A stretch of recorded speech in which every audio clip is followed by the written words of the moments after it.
the result sheets always look a bit different at World Champs because some people just find another gear and really put everything on the line for that one day race. So went to do some mixed race and it turned out fully ruptured the ligament in my thumb and broke a little piece of bone. Then I think once the adrenaline wore off, I kind of realized that crash was actually a pretty big one. I didn't realize how bad it was. And then she told me like, oh yeah, all my ligaments are gone and then I'll need surgery. But she was still almost considering racing. It's pretty safe to say he's the GOAT of enduro. So it's the one thing he doesn't have and he couldn't help himself and he did 2 World Cups and yeah, came back for World Champs and it was a absolute loamer as well, like proper deep loam in race conditions. You know, we all knew it was Matt's last race, so we gave him a good cheer out of the gate. And yeah, second corner, he just binned it and stood up, put his hands in the air and kind of celebrated it.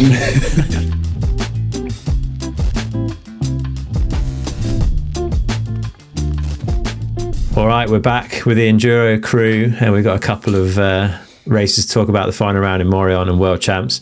Morgane, first up, unfortunately, it wasn't to be for you. We had your literally like back garden trails pretty much in Morillon, and there was a bit of an incident beforehand which took you out of contention. Talk us through what happened. Yeah, unfortunately, it's been quite a lot of injuries this year. So I was just riding, like easy ride. So it was end of July, the last 31st of July. So just an easy ride, just like open face helmet. I was just gonna do like a bit of pedaling, a bit of lift, nothing crazy, and then I came into a corner, just like the easiest corner of the day, just a flat corner on the ski piste, and lost the front, just a small crash.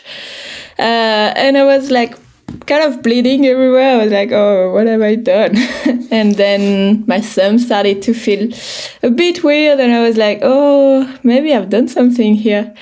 And went to do some mixed race, and it turned out fully ruptured the ligament in my thumb and broke a little piece of bone. So then that got me to surgery straight away the next day. And that was over for the home World Cup. So it was really sad to miss out on this event. I was really looking forward to racing at home. I never had a chance to do that. So it was really exciting. And then straight away couldn't do it. But that's racing. Sometimes I haven't been injured in a long time before this season. The last time I broke a bone was 2016. And this year it was just, in 12 months since Canada last year, I just had, a concussion and then the knee injury in Leogang and then the ligament. I think it's just my body needs a bit of time. So that's what I've given him. The last few weeks I've just been chilling, hiking, still being really active, but just like no training plan and just going on some big hikes in the mountains and cheering on my friends at the races. And it's healing. So we'll be back in a few weeks. Back on the bike soon then, yeah? Yeah, I don't know exactly. I just started physio last week and it's not moving really well right now, but it's just a process. It takes a bit of time. So I think maybe start of October I should be back on the bike. So not too bad. Good stuff. Yeah, glad to see you back for sure. And Greg, it's also your local race. Like you live pretty much 50 meters away from Morgane, which is awesome, and an amazing spot where you guys are. I'm guessing you were pretty excited to have an Enduro World Cup on your local trails. Yeah, absolutely. I mean, we moved here at the end of last season, and once early this year it got announced that the World Cup was going to be here, because we knew it was going to be in Hudson somewhere, but we didn't know exactly. And then it was announced as being in Morillon. It was straight away just like, okay, that's a pretty big opportunity to try have a good race. And it was really cool. It was a great weekend. It was so cool for everyone to come and ride the trails here and enjoy it so much as well. Like it was a really well received event. So yeah, it was pretty class. I think I've been pretty fortunate with how many home races I've had now. It's definitely more than most people get. Yeah, I can definitely vouch for the quality of the riding there. I managed to ride 6 of the 8 stages or 9 stages over the weekend, and it was phenomenal. Some mind-blowing riding. But I guess there's a pressure, right, that comes with this perceived local advantage that you have. So you've got that balance of, right, okay, you probably know a lot of the trails pretty well.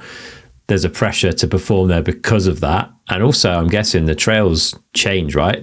These trails are normally very low traffic. And then suddenly you've got, a few hundred riders doing 2 laps over the weekend. I'm guessing there's quite a lot of trail degradation, and maybe not everything looks the same when you get to parts of it that you know really well. Yeah, absolutely. It's there's definitely advantages come with a home race, but it really comes with its own challenges as well. And there's the pressure, there's the expectation, but as you say, there's the trails they're so familiar, but they evolve over the weekend so much as well. And especially here, some of the trails are quite fresh and quite natural. So, you ride them in winter and it might be only 2 or 3 people riding those trails. So you can, where you push in the corner and where the rut is, it's probably where you want it to be. And then a few hundred riders come and do it, and they might push somewhere different in the corner or take a slightly different line somewhere. So where you're so used to riding and, putting your pressure in the corners and stuff like that, it's kind of moved. So it knocks you a bit out of rhythm, and it's quite an interesting thing actually. And as I say, like, I've had a home race in Wicklow before, and we had that 3 times, but the tracks didn't change that much. So it was maybe easier in that sense, but here the tracks did change quite a lot. So yeah, it was familiar but unfamiliar at the same time. It was a strange thing. And quite a bit of rain in the run-up as well, I guess, which impacts that further, right? Low traffic trails that suddenly have wet, soft soil and people pushing, like you say, in maybe slightly different spots. Like the trail evolved quite a lot, I think, or the trails evolved a lot over the week. Yeah, absolutely. They, I think the rain maybe did it some good actually, because we practiced in sort of wet conditions, so it kind of softened up the dirt and got some ruts into the tracks. And I think had it have been the other way around with a dry practice and a wet race, it probably would have been more slick and less ruts and less support. So I think the conditions were good, but they were definitely challenging, and they were kind of changing all weekend as well. Yeah, keeps you on your toes for sure. And Morgane, you weren't the only female rider on the sidelines this week. Like the overall jersey winner, Ella Connolly, chose to step down from this one as well. Yeah, she had some like really, really big fatigue. She felt quite sick for a few weeks, like almost straight after La Tuile. I think she had national champs, and then soon after she didn't really feel like herself, and she couldn't really ride and push herself. So yeah, she went to a few doctors, a few specialists, and she couldn't really, I don't think she knew really what it was, and she didn't really get any answer. So yeah, she didn't feel like she could do the 4-day race in Morillon. She just was too weak to do it. So she chose to sit out that race. She already won the overall. She had enough points, so she didn't really need to race, even if I know she really wanted to, but her body couldn't do it. And I think it was a smart decision, and then she could feel a bit better and get a bit more energy back for World Champs, which was just a week after. So that was a good decision from Ella. Yeah, smart move for sure. So Greg, like you say, we're back to the 4-day event, 2-day practice, 2-day racing. How are you feeling after a couple of days of practice? Because they were pretty sizable days, right? Yeah, absolutely. It was a big few days, and the thing is, well, a lot of the liaisons were quite steep climbs, so you were either grinding in a low gear or hiking as well, and it was quite warm and humid. As you say, it was raining on and off during the week, so yeah, it was very humid, and it was definitely a tough few days. Like I think even on Saturday morning, people were already feeling quite tired, so you can imagine how it was by Sunday morning. Yeah, fair play. How was day one of racing for you then? Talk us through it, because the first trail was literally pretty much in your backyard. Yeah, it was quite funny. Like the first stage is a stage that I would start a lot of my rides on, so it was a pretty familiar first trail to drop into. It was pretty good. I was really happy actually with how I felt mentally and physically. Like I felt relaxed and calm and not too stressed about the whole home race thing. And stage one I was riding really well and just got bounced offline. and crashed. And just, it was kind of one of those crashes where you bounce past the bike and you have to run back at the bike, untangle your bars, blah, blah, blah. So I lost quite a bit of time, but then came down in 7th, I think, and I was like 7 seconds back on Jesse, who won the stage. So I was like, okay, now I'm riding well. Like I probably lost at least that much time in the crash, so I'm definitely on pace. And the day got better after that. I was 5th on the next stage with tight times, and then I won stage 3, which was really nice. It was really cool, obviously, to get a stage win. And then stage 4, I think I was 8th again with tight times. So it was, after day 1, I was 3rd, and really happy with how I was riding. And I knew that the win was within reach, and I was on pace. And as I say, without that crash, I probably would have been right in the mix. So I felt good, but it was such a buzz, the adrenaline from Saturday. Like it felt like, I don't know, it just felt like the whole race was that day. And that evening, it felt like, I kind of wanted to celebrate, but obviously couldn't. And there was adrenaline and excitement and all that going on. And then I think once the adrenaline wore off, I kind of realized that crash was actually a pretty big one. Like during the race, my hip was a bit sore, but it was fine. It was just like a bruise. And then in the evening, my shoulder started getting quite sore, and I just struggled to sleep with that, with the excitement of it all. But then I would get to sleep and I'd wake up like on that shoulder with that in pain.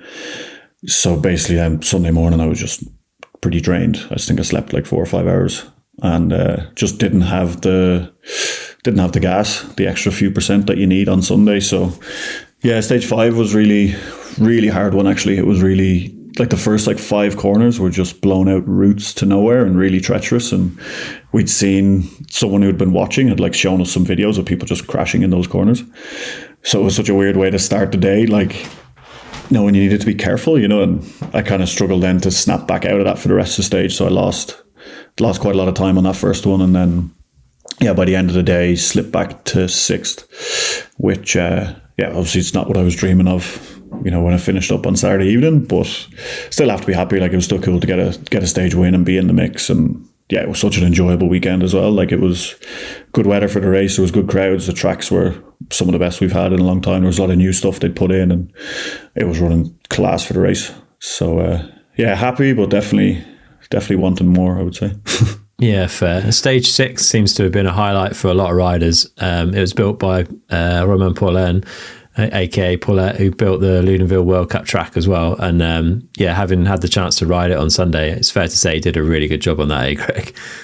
Yeah, that track is incredible. It's honestly one of the best stages we've raced in a long time.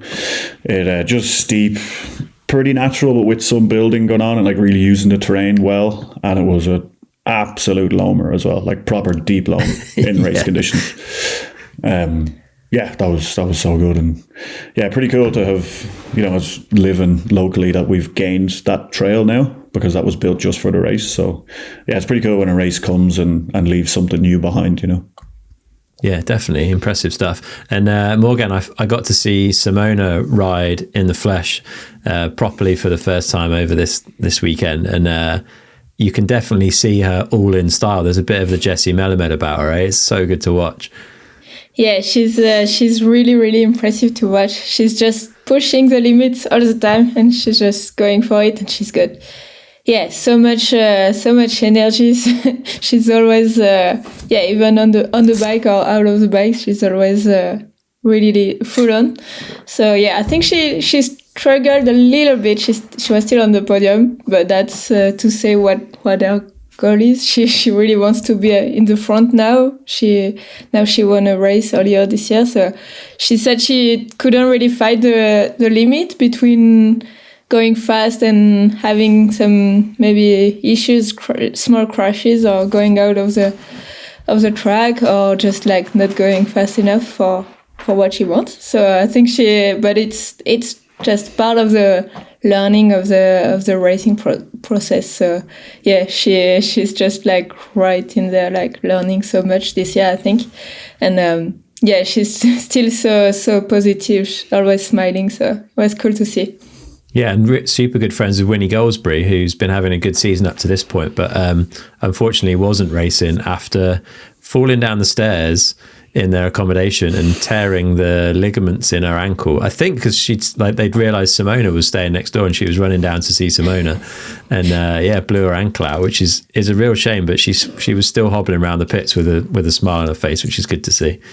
Yeah, she still practiced stage 1, and I saw her after, and she seemed in quite a bit of pain at the pits, but she was still like, oh, maybe I could ride flats, so I wouldn't have to clip out. So I was like, oh yeah, we got flats if you want, but I didn't realize how bad it was. And then she told me like, oh yeah, all my ligaments are gone, and then I'll need surgery. But she was still almost considering racing. I was like, wow, she's pretty wild. But yeah, she was still like enjoying like watching and supporting everyone, and she was in Aletsch as well. So yeah, I think she's back home now to get surgery, and she'll be back next season for sure. Yeah, I hope so. And we saw Delia and Raffaella get some stage wins, but on the whole, it was a pretty dominant performance by Ellie Hoskin to take the win there. Yeah, it was. Delia had some amazing stages, and I think she crashed on stage 5. On the first stage of the second day of racing, but she won a stage, and she was like really like going for a podium, I think. But yeah, she took a big crash, and she set back to 5th in the end, which is still pretty solid. And Rafa, same, she was riding so well, and after stage 7. Which is like 35 minutes of racing already. She was only like 1.5 seconds back from Ellie, so super close. And then on stage 8, Ellie had an amazing stage. I think she won by, I don't know, but more than 10 seconds, maybe 15 seconds. And that's where she really like took the lead in the race, but quite late in the race. So it was super interesting to watch and to follow the results, because you didn't really know what was going to happen until the last 2 stages. So yeah, it was cool. Kept it interesting, yeah. And then in the men's, we had a new name in stage winner list from the weekend, Greg, with Tommaso Calanacci, I think. Yeah, it was pretty breakout weekend for him. I think he's been going a little bit under the radar this year, but he's actually been knocking around the top 20 the whole season. And yeah, he got the stage win on stage 4, and then he was sitting in 6th after 7 stages on the Sunday. So like, was really good all weekend, and had a pretty massive crash on stage 8 in a scary section to crash, and broke his brake lever off, like fully snapped it off. So then he kind of just cruised down that stage and like let all the other riders pass, and he still finished the race. But yeah, pretty breakout season for him, and it's pretty cool to see. There's some strong Italians at the moment, like Tommaso Francardo's had a great season as well. He's had some great pace this season, I should say. He's had a lot of top 3 stages, but then had some punctures and issues, and then he broke his wrist before Val di Fassa. I'm sure he would have really had a good one there. I think it's a place he likes. And on top of that, with the Italians, we've had Mirko Vendemmia last year, was really strong, but unfortunately broke his neck just before Pietro this season, so he hasn't raced this year. So yeah, I think if those 3 guys have, if they're all there next year, it'll be pretty strong Italian contingency. It's cool. Yeah. And Charlie Murray's a name we expect to see in the mix these days. It's been a bit of a up and down season for Charlie, but Morgane, he had a hugie in front of you, I think, on the bottom of stage 3 on the first day. Yeah, it was really scary.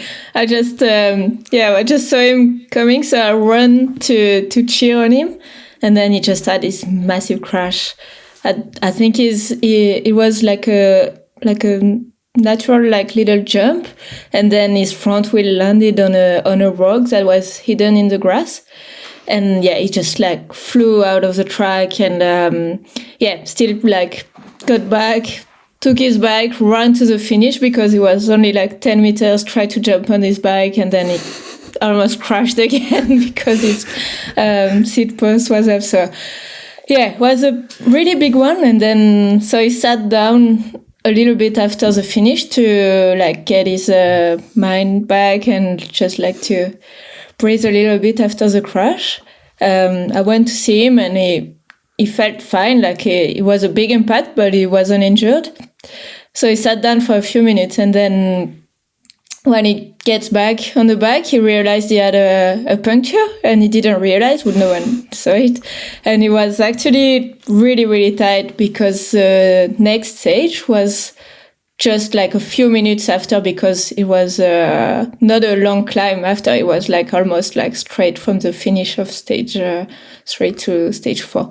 So yeah, it was really stressful. He went like halfway in between the last stage and the start of the next stage, and started to fix his bike, but no one was there to help him. I was there, but I couldn't help because I'm from the outside. But the riders in the race can help each other. So if he was with other riders, he could have got some help, but he was just by himself. Really stressful. You had only like, I think, less than 10 minutes to fix his wheel, and he had to put a tube in and take his cush core out, and then the CO2 was just freezing his fingers, so he couldn't touch it. And then so he went to the top of the stage with the CO2 can still on the valve and finished to fix everything just at the start.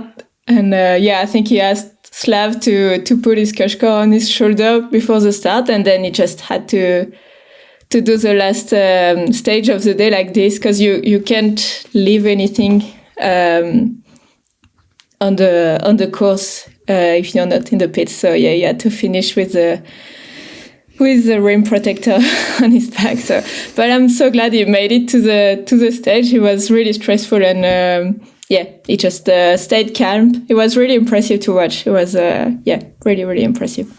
Yeah, fair play. You see the athlete's strength when something like that happens, and he definitely wasn't going slow into the top of that stage. There was a good crowd there as well, Morgane. In fact, the crowd over the whole weekend, like even in the woods on some of the stages that were further out, was actually pretty good, I would say. Maybe not on Poland levels, but it was a decent turnout for the first time in the town. Yeah, I think it was amazing. Yes, it's, as you say, it's only the first time, so people don't really know about it yet. So I think we can expect to have even more people here for the next years if it comes back to Morillon. I'm pretty optimistic about that. But yeah, I think the organizers, they put a lot of effort. They really wanted the events. The only news I would get it around March. So it wasn't a lot of time to organize, but they just did an amazing job there. So the pits, where the pits were located, it was a really nice area. It's close to the lake and it's near the village of Morillon. And they also had a lot of stuff going on, like little events, like kids races near the pits, and some concerts and some film nights, and a lot of stuff. So there was always a lot of people, even people not really from the bike, not really like bike riders. Some people were just on holidays and coming to watch and discovering the sport, and it was really cool. And then it was quite easy to access to the bottom of some stage 3, and like some of the stages you could access really easily with either with a lift or just like hiking. So it was cool. They put a lot of effort into it. They actually hired some people from the Leogang organization to help them to know like how to make a good event, a good enduro race. And I think they were really stoked. I had the chance to talk a lot with the tourist board and the mairie of Morillon and the organizer, and they were really, really happy about the event. And it's cool to see. Yeah, and fair play, Morgane. You put a lot of work in as well. You were busier than the athlete version of yourself that weekend. You had live radio shows to do and all sorts going on, right? You were pretty busy. Yeah, I tried to say yes to everything. So, it was cool. Because usually when you're getting ready for a race or racing, you don't really have time for too many like media and stuff like that. But this time I was just like, I really want to promote the event and do what I can to promote it. So I was on the local radio quite a lot, explaining like what the sport of enduro is and trying to get people to come to watch the race and explaining all the little tips to watch the riders and everything.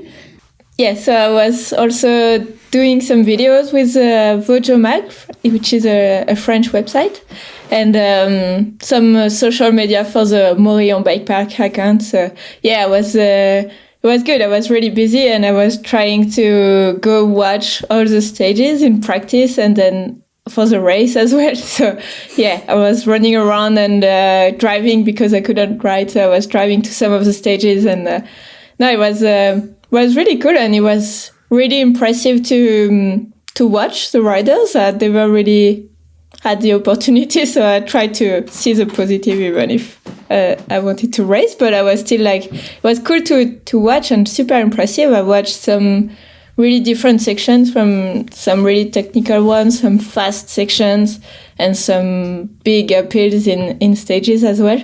And really a good experience. Nice. Greg, what was that stage with the big uphill where you had Chris Kilmurray running and shouting at you? What stage was that? 8, 7? Stage 7. Yeah, that was a horrible climb, eh?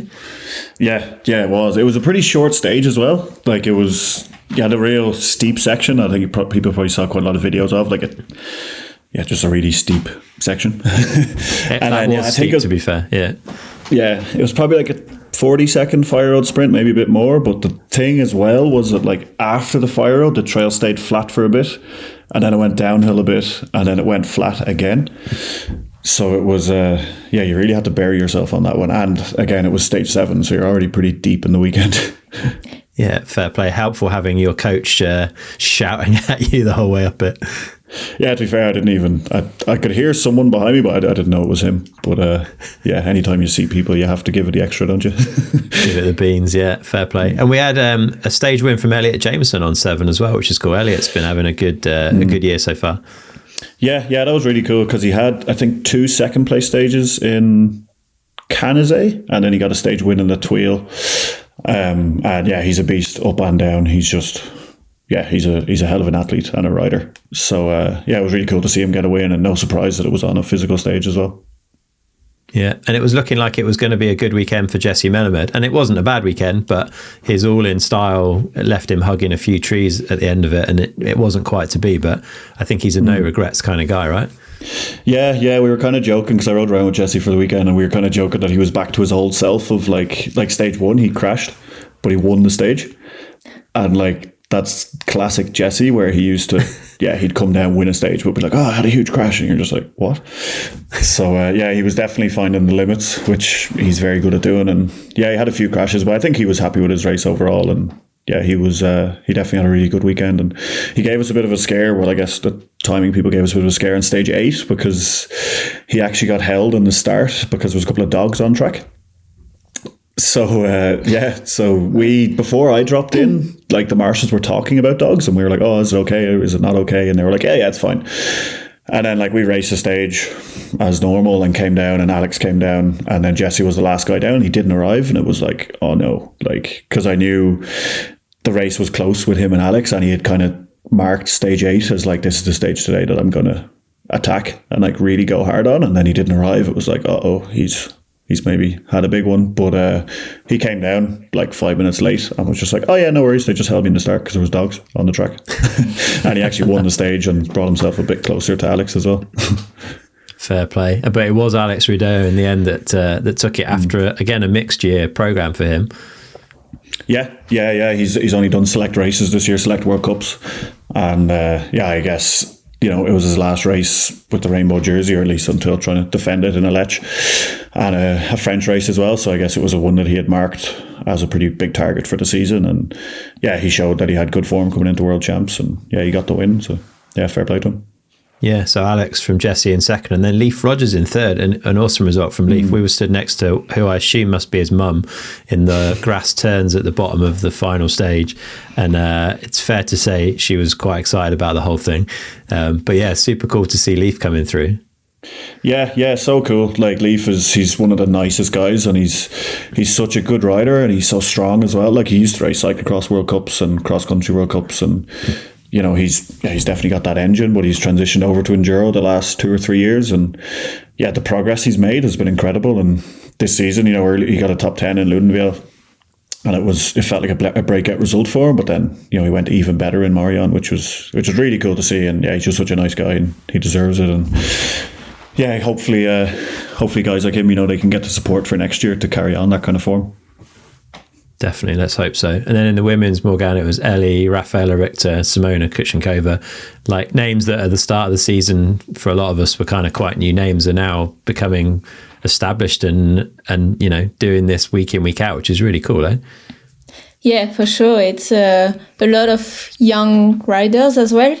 Ellie and Simona, Nadine, they're all, Delia also, they're all like super young. So yeah, I think it's a bit different this year, and it's cool to see this new generation. They're all pushing really hard, and they learn how to race.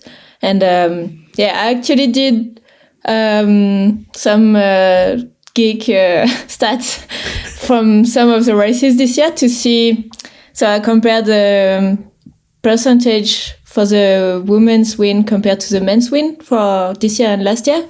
At some of the races, I tried to pick 2 races where the conditions were similar. So I did Poland and Pietra and Finale, which is not exactly the same place, but similar tracks. And it was actually like a bit quicker this year, the women compared to the men, like 1 to 2%. Okay. So yeah, I thought it was pretty interesting because you could think like, some of the women from last year that were winning, like Isabeau, Hati, they're not there this year, and maybe the level is a bit lower, but actually, no, it's still improving, and it's really cool. I think more and more women have it just clicked for them. So it's so many women can be on the podium and take wins now. So it's super exciting to see. And Eddie took a second World Cup win in Morillon. So super, super impressive. Yeah, and I feel like they've kind of brought the spirit of enduro with them as well, right? Like that spirit continues. They all seem to get on, have a good time together. Still ruthless competitors, but like mates as well, which is really nice. Yeah, for sure. I'm so glad it's still this way in the sport of enduro. It's just this new generation is coming, and they're all super friendly, and they're so funny, and they're always like making jokes, but still training really hard and pushing really hard for the races and being like super professional when it's race time, but also everyone is a good friend in the pit. And it was cool in Morillon after the podium, like everyone was just hanging out, and it's just such a good vibe with everyone. And I think the fact that we don't race all together like cross country, we just race against the clock, and we just try to be the best we can. It just helps to have this good atmosphere. But it's just some amazing riders and amazing persons as well. So it's really cool. Yeah, really good for the sport. So we're there from Morillon onwards to World Champs in Aletsch Arena, Greg, and you've got a battered body and a pretty short turnaround, right? Because we had a really odd schedule for World Champs. Should I do my stats from Morillon? Oh yeah, sorry, Morillon stats. Let's do it. So I've done some stats from Morillon, and we've rode over the course of the 4 days. We rode for just under 19 hours, which would be a big week in itself, but we did it in 4 days. And 152 kilometers, 5,500 meters climbing, and 10,500 meters descent. And for anyone that uses Training Peaks, it was a 920 TSS in 4 days. So pretty savage, I would say, but also in line with what we've done at the other 2 day events this year. So it was a bit more than Canada, but Pietra was still the biggest race of the year in terms of climbing and general riding. So it was a good weekend, about like a good week of riding. Even if you were to just go and make that your week holiday, it's a lot of biking. Yeah, that is. So how do you reboot and deal with being ready for World Champs like very quickly after that? Yeah, it was, to be fair, it was a back-to-back week, but it kind of felt like an extra day with World Champs being raced on the Monday. So, with Morillon being a home race for me, I stayed at home then for a couple of days, which was a luxury, and kind of reset and recharged. And we got the World Champs bike built up, which I'd done a custom paint job on. So that was a nice way to spend a rest day watching that come to life. And it was a quick turnaround, and the weather in Aletsch was pretty grim during the week as well. So yeah, it's not the most energizing when you're sitting and watching the rain and thinking about racing and riding in the rain. But I think, yeah, the main thing was trying to do is balance, doing as little as possible with some track walk when you got a break in the weather, and just trying to eat and recover well, really, to be as recharged as you can once you need to get back into practice. What is Aletsch Arena like? Talk us through kind of the scale of what you're taking on there, and also what the trails are like.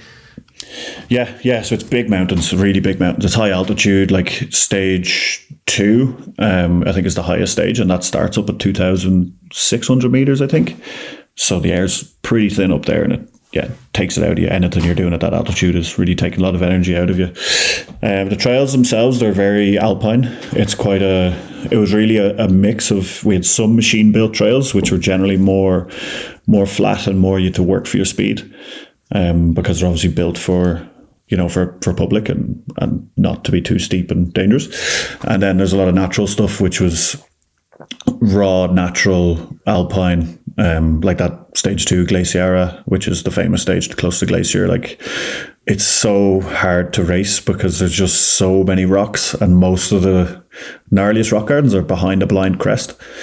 So it's a hard place to feel confident and commit really hard to, because you're just really not sure of what's over the next crest, and there's no trees around or whatever, so it's hard to judge your speed, and it feels like you could go as quick as you want if you wanted to. Like, if you could just completely turn your brain off, you could go crazy fast. And we had one new stage this year with stage 4. We actually had 2 new stages, sorry. But stage 4 was one of them, and it was an old downhill track from like 25 years ago. And I don't know if anyone remembers, but 25 years ago, downhill was pretty raw. And this track was very raw. It was, I think, 900 meters drop in one stage. And so stage 5 was also 900 meters drop, but stage 4 was half the distance.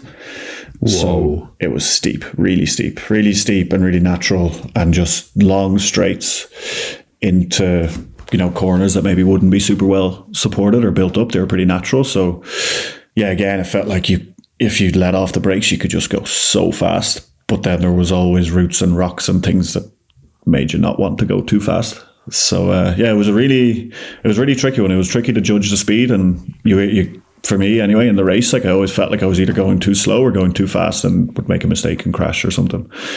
So yeah, it was definitely a tricky place to race, and I think as a result of that, we saw bigger time gaps in the stages than normal, which we did last year as well. It was quite a wide open race last year. So yeah, it's an interesting place. It's definitely pure enduro, but we don't race a whole lot of that stuff anymore. So it's quite a change from the other venues we've been to this year. Yeah, and some schedule changes because of the weather, right? What impact did that have on the weekend? Yes, there were some big storms forecast, and especially for Monday, there was to be a crazy amount of rain Monday, which was race day. So as a precaution, they moved stage 2, which is the highest alpine stage, to this Sunday. So on Sunday, we practiced and raced that stage, which is essentially like a pro stage that we had a few years ago. So yeah, it was interesting. That was done on this Saturday evening. That decision was made, so it was a bit last minute, but it was the same for everyone. And thankfully, Sunday was a really nice day weather-wise. So it was actually quite nice. We went and practiced the stage, and then we had about 2 hours to hang out afterwards, because where the stage was, we didn't go back to the pits between the practice and race. So we rode the stage. We all hung out watching our GoPros for 2 hours, just chilling, having a good time. And then we went up and raced it again. And I think it was a good call by the organisers, because had Monday have been the weather that was expected, it meant that we had some racing in the bank already. And for the world titles to actually be given out, there needs to be a minimum of 2 stages.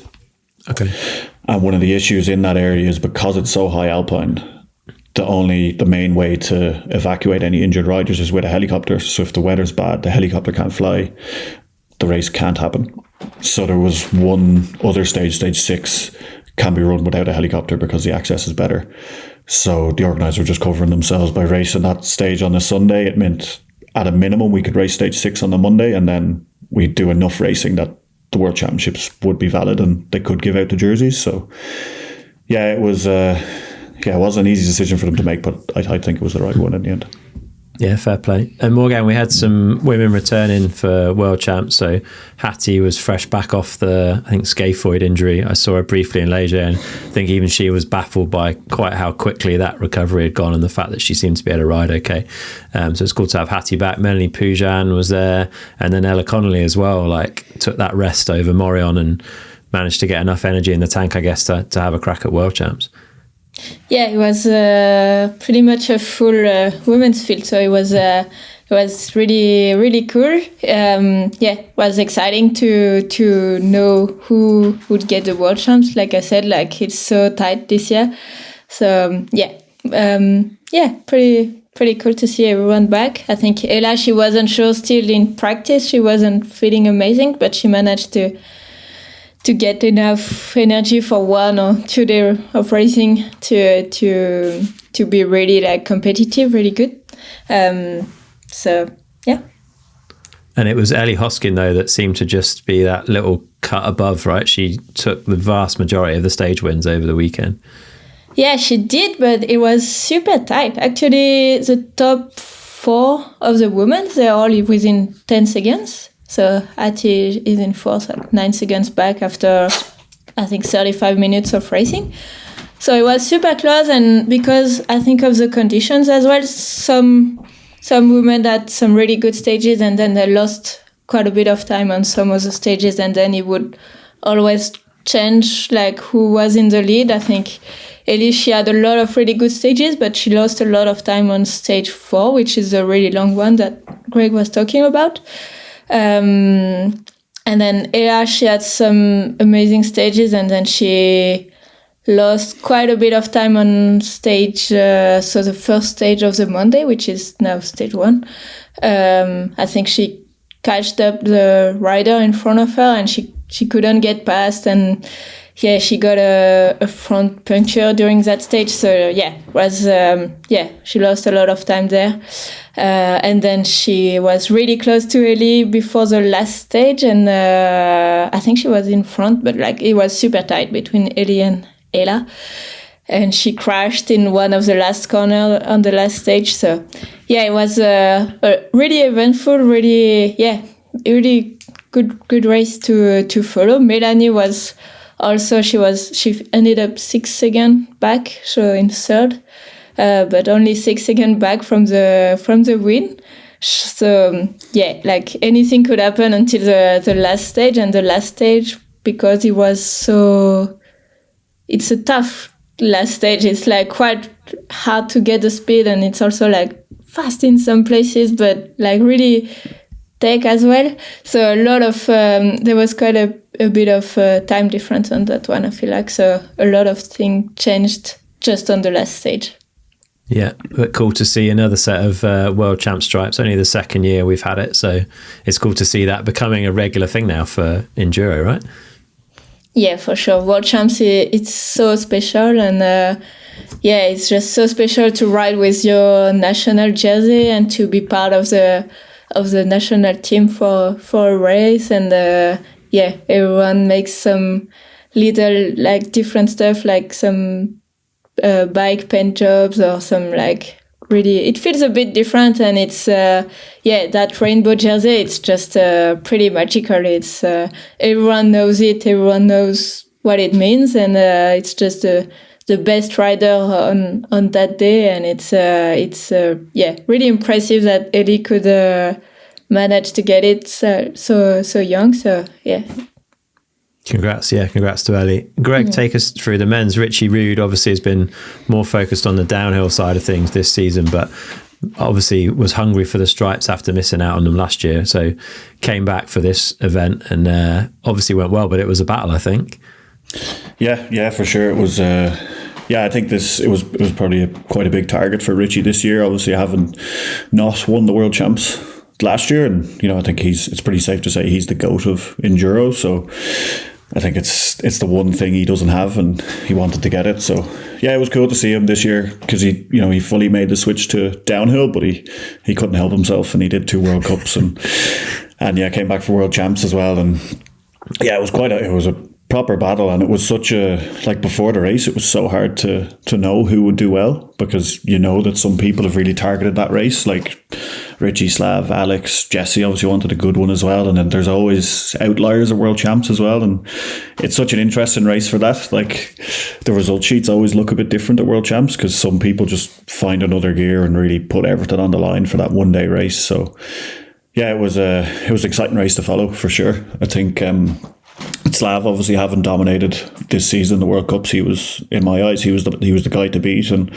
he won the first stage on a Sunday, and then he Monday he was quite up and down. He had a crash on stage 3, and then stage 4 he actually crashed after the finish because it was just that really long gnarly stage, and where the finish line was, it was like in a gnarly section of trail, and just after that the trail continued, but it got quite close to like a cliff onto a fire road, so they obviously put the finish line before that, but Slav didn't realise exactly where it was. So I was down on the fire road after stage, and he came down and was just like, where's the finish line, like covered in dirt, and I was like, oh, it was like back up in that section. He was like, oh, I think I crashed after the finish, I think it's okay.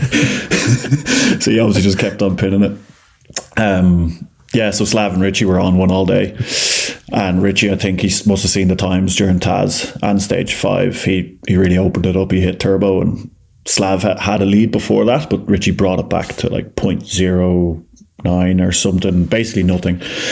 And it was quite funny, before stage 6 we were all hanging out at the top. There was a reseed before the last stage based on the current standings in the race, so we had some time before that stage, and a load of us were just standing around hanging out, and Iago pulled up the timing on his phone, and Richie like looked over his shoulder, and he didn't know at that point, and he just saw it, and he was just like, oh, you are joking.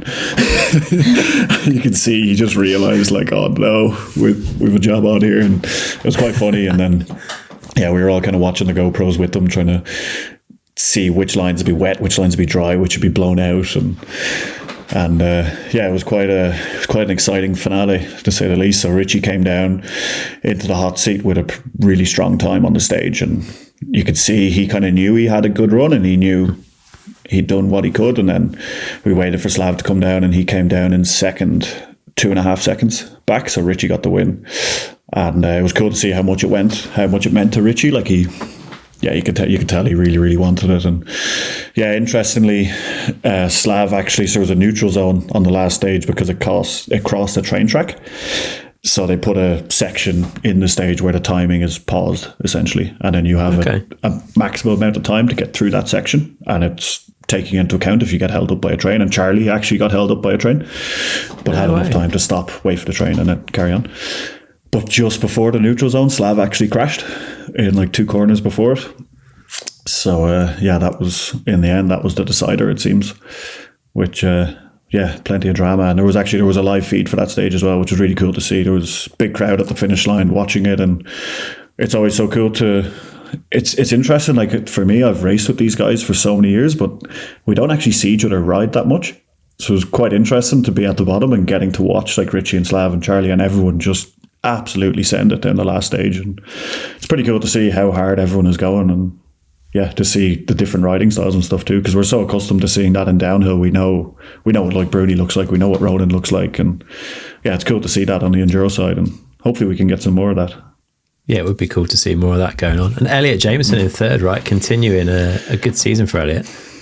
Yeah, that was a very popular podium. It was. It's so cool to see, because Elliot, he's been working so hard the last few years and chipping away and just getting better and better. And that whole Canadian crew as well, they're so tight, and they had such a strong team this week. Like, a lot of them actually stayed together.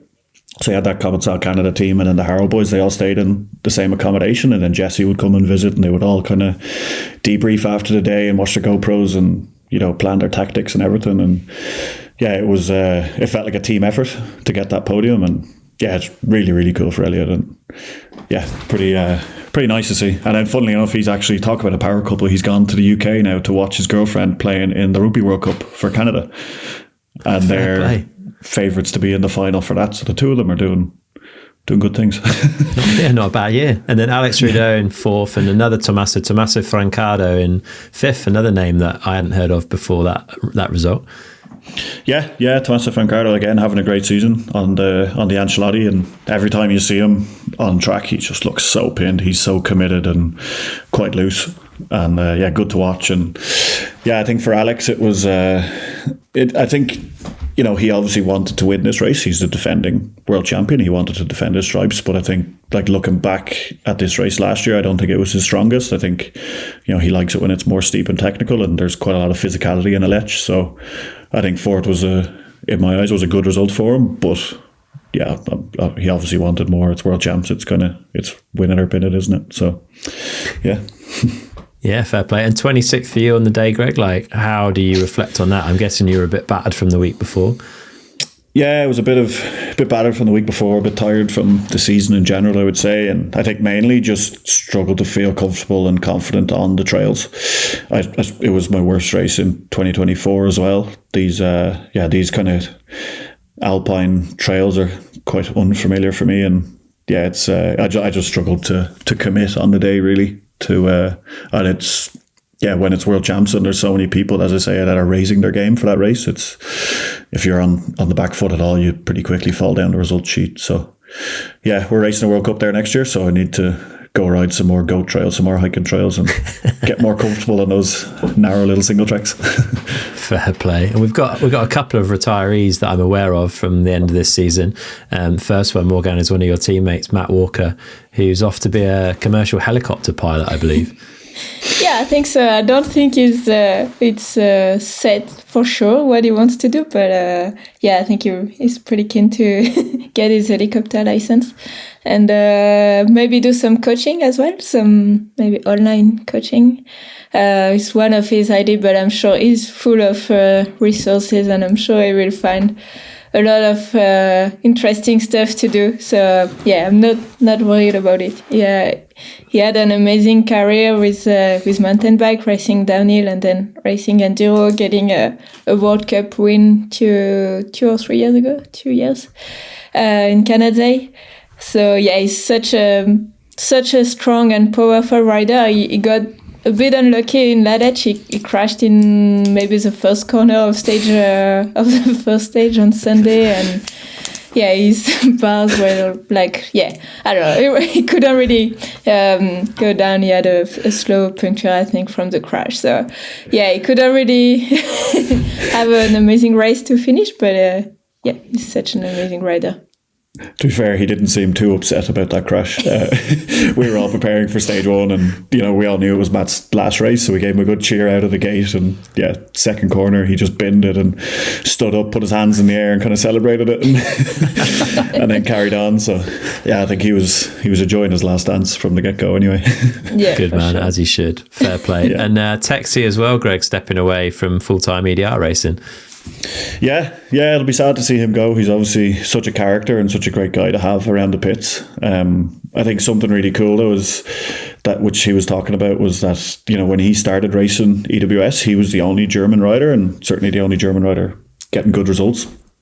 And now in Morillon, we saw, like, when he crossed the finish line, he was swarmed by fellow German racers, and there's a lot of riders at a really good level too. And at World Champs, they had a massive national team too. So I think Texie has been a massive part of that, and inspiring the next generation and making that pathway from Germany onto the world stage in enduro. So yeah, it's a pretty cool legacy for him to leave behind, I think. And yeah, he's had a great career, so he can go enjoy family life a bit more now.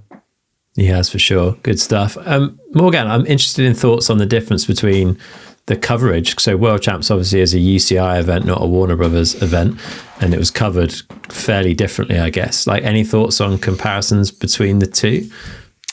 Yeah, I actually didn't watch a lot of videos from World Champs because I was there, so I was trying to just watch live. But I think the live was really good. I don't know if they did it on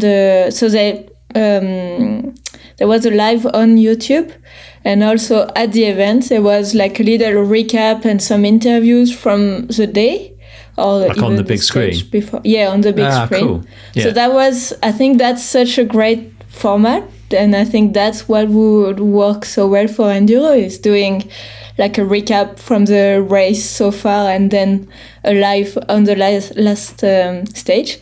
So yeah, it worked really, really well at the event. Yeah, I'm not sure actually, like from on the YouTube channel, if I think it was a bit hard, maybe a bit confusing with the rider gaps and everything. It was a bit confusing from what I heard, but it's a step in the right direction, I think, and hopefully we get more of that next year.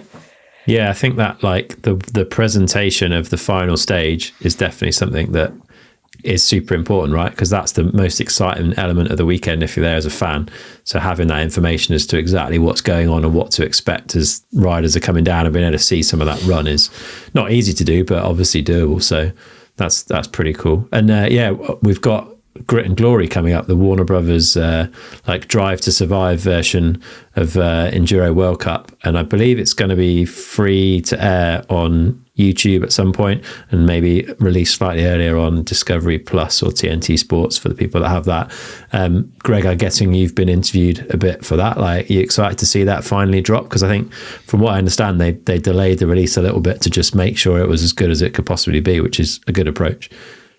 Yeah, for sure. It's really exciting. I think, the cameras have been around all year. They've been capturing quite a lot, and they've been trying to really get the full story of Enduro, because there's so much to tell. There's so much stuff happens. There's so many different elements to talk about, and it's, from what I can see, they've done a really good job of capturing it all. And it's really exciting to see how they tell our story. Yeah, people should definitely watch out for that. As soon as it goes live, I'll try and share some links and stuff so people can find it. But that'd be cool. And we saw the 2026 calendar unveiled during the Leger World Cup week, Morgane.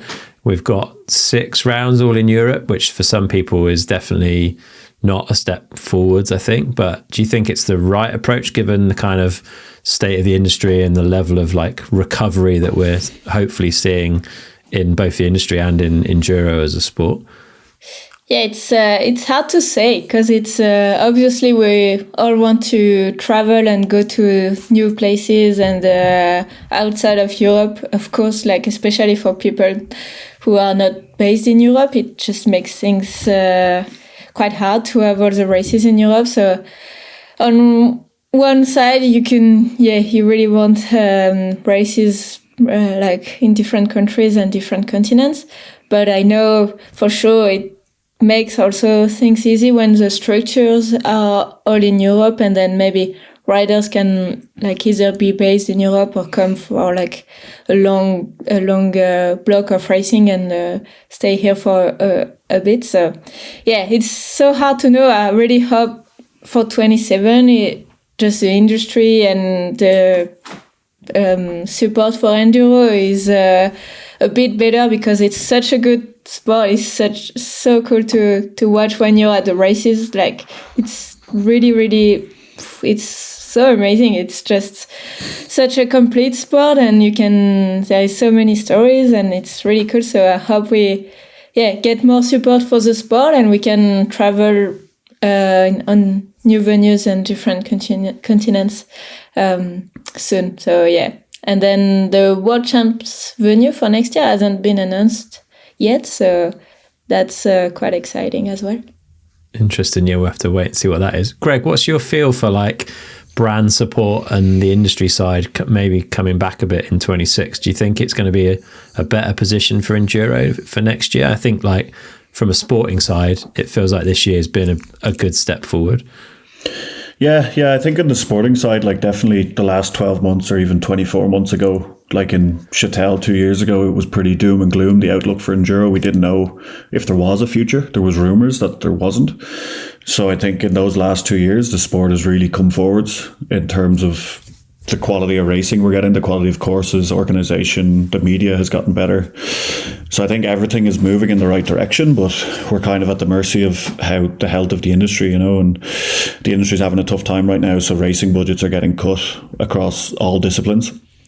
And there's not a whole lot we can do about that. We just have to hope the industry picks up. And I feel like 2026 it's going to be another tough year for people getting support, and then maybe not so many big teams knocking around the place, but I think the calendar, it does fit well with that. As much as we would love to have a big international calendar, I just don't think there would be many riders that would be able to afford that. So, having a more condensed calendar in one continent is maybe the most feasible way right now. And as Morgane says, hopefully in 2027 the industry's in a better place and we can go more international, and we'll see brands coming back into the sport and riders getting the support they deserve, because there's so many riders this year especially that have had breakout seasons, and unfortunately they're maybe not going to get the support next year. They might still be juggling a job and juggling racing, and it's not really fair on them. They're doing everything right and they're just not getting the rewards. So hopefully things start picking up.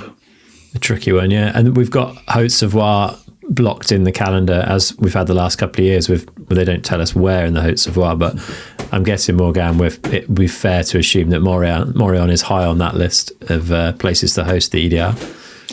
Yeah, I think so. Yeah, they really, really want the event, and I think the department of Haute-Savoie, who takes the event, they saw how much effort they put into the event, and really good feedback from all the riders as well. So many people said they were some of the best stages they raced in the last few years. So I think there was a lot of positivity.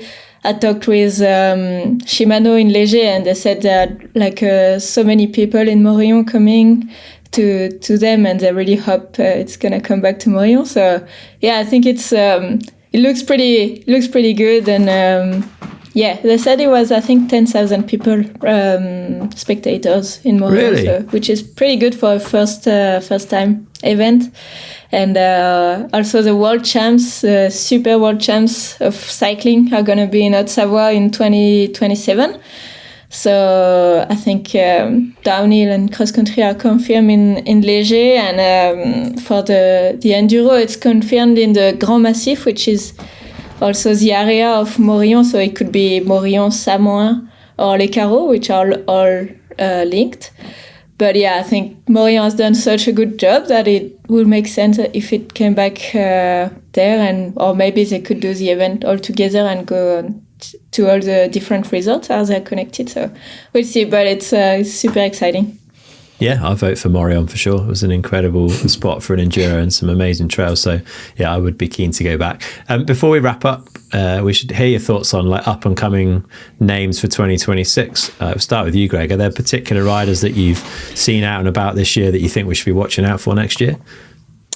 Yeah, there's quite a few. There's been there's definitely been quite a few people who've had breakout seasons this year, which has been great to see. I think William Brodie is one of the main ones. He's been in the top 10 at most of the races, and he just pipped me in the overall. I think he actually got 5th in the overall, which as a full privateer, full-time window cleaner is it's really cool to see. And then obviously we've Leif Rogers had a breakout season, especially ending with a podium in Morillon, and beyond that as well, a couple of young Frenchies, Marius Tenet, who has been knocking around the top 30, top 20 all year, and he finished with a 13th in Morillon and got 16th in the overall, which I think he's only 20 years old, so he's probably only going to get better and better. And then we had Melvin Almius in the juniors, who the juniors was really competitive this year, and he won quite a lot of the races. He won the overall, he won World Champs, and his times have been really competitive against the elites as well. So he's going to be a first year elite next year, and I think we'll definitely be seeing more of him. Good stuff. Who are you watching out for, Morgane?